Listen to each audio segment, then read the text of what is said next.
Hello. അപ്പോൾ കുറച്ച് കപ്പ കഴിക്കാനുള്ള ആഗ്രഹമായിട്ട് ഞാൻ ഇന്ന് രാവിലെ ചേട്ടനെ വിളിച്ചു പറഞ്ഞു കമ്പനിയിൽ പോയപ്പോഴേ. അപ്പോൾ നോക്കിയപ്പോൾ കപ്പയുടെ കൂടെ കൊണ്ടുവരുന്നു പന്നി ഇറച്ചിയും. നമുക്ക് എന്തായാലും ഇതൊന്ന് കറി വെച്ചെടുത്താലോ. ഇറച്ചി നന്നായിട്ട് കഴുകി വൃത്തിയാക്കി ചെറിയ കഷ്ണങ്ങളായിട്ട് അരിഞ്ഞിട്ടുണ്ട്. ഇനി ഇത് വെക്കുന്നതിന് ആവശ്യമായിട്ടുള്ള സബോളയും ഇഞ്ചിയും വെളുത്തുള്ളിയും പച്ചമുളകും വേപ്പിലയും കൂടാതെ കുറച്ച് കിഴങ്ങും കൂടി ഇട്ടാണ് ഞാനിത് കറി വയ്ക്കുന്നത് കേട്ടോ.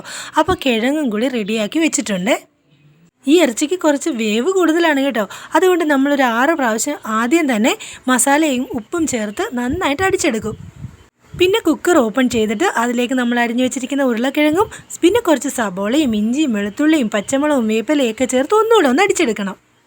ഇനി ചീനച്ചട്ടി അടുപ്പത്ത് വെച്ച് എണ്ണയൊഴിച്ച് മിച്ചമിരിക്കുന്ന സബോളയും ഇഞ്ചിയും വെളുത്തുള്ളിയും പച്ചമുളകും വേപ്പിലയും എല്ലാം നന്നായിട്ട് വഴറ്റിയെടുക്കണം. അങ്ങനെ വഴറ്റിയെടുത്തതിന് ശേഷം അതിലേക്ക് നമുക്ക് കുറച്ച് പൊടികൾ കൂടി ചേർത്ത് കൊടുക്കാനുണ്ട്. നേരത്തെ നമ്മൾ ഇറച്ചി വേവിച്ചപ്പോൾ കുറച്ച് പൊടികൾ ചേർത്ത് എടുത്തിട്ടുണ്ടല്ലോ, ബാലൻസ് ഇതിലേക്ക് കൂടി ചേർത്ത് കൊടുക്കണം. ഇതിനായിട്ട് മഞ്ഞൾ പൊടിയും മുളക് പൊടി ഗരം മസാല പിന്നെ കുരുമുളക് പൊടിയും കൂടിയാണ് നമ്മൾ ഇതിൽ ചേർത്ത് കൊടുക്കുന്നത്.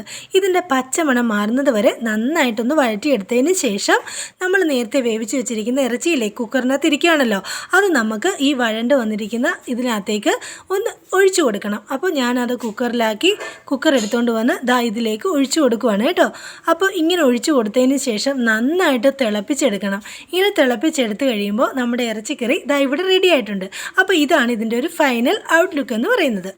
ഇനി നമുക്കുള്ളത് കപ്പയാണ്. കപ്പ അരിഞ്ഞിട്ട് കുക്കറിനകത്ത് വെച്ച് വേവിച്ച് വെച്ചിട്ടുണ്ട്. ഇത് നമ്മൾ ഒരിക്കലും തേങ്ങ ചേർക്കാതാണ് ഇത് വേവിക്കുന്നത് കേട്ടോ. എന്താണെന്ന് വെച്ചാൽ ഇതിൽ സബോളയും ഇഞ്ചിയും പച്ചമുളകും ഒക്കെ ഇട്ട് ഒന്ന് വഴറ്റി മഞ്ഞൾപ്പൊടിയും ചേർത്ത് ആണ് ഇത് റെഡിയാക്കി എടുക്കുന്നത്. അങ്ങനെ കപ്പയും കുഴച്ചെടുത്തിട്ടുണ്ട്, നമ്മുടെ ഇറച്ചിക്കറി റെഡി ആയിട്ടുണ്ട്. അപ്പോൾ നമുക്കിതൊന്ന് ടേസ്റ്റ് ചെയ്ത് നോക്കിയാലോ. കുറച്ച് കപ്പയും എടുത്ത് കുറച്ച് പന്നി ഇറച്ചിക്കറിയും കൂടെ ചേർത്ത് ഞാനൊന്ന് കഴിച്ച് നോക്കുവാണ് കേട്ടോ. നന്നായിട്ടുണ്ട് കേട്ടോ. അപ്പോൾ എൻ്റെ ചാനലൊന്ന് സബ്സ്ക്രൈബ് ചെയ്യാൻ മറക്കല്ലേ. Ta-da!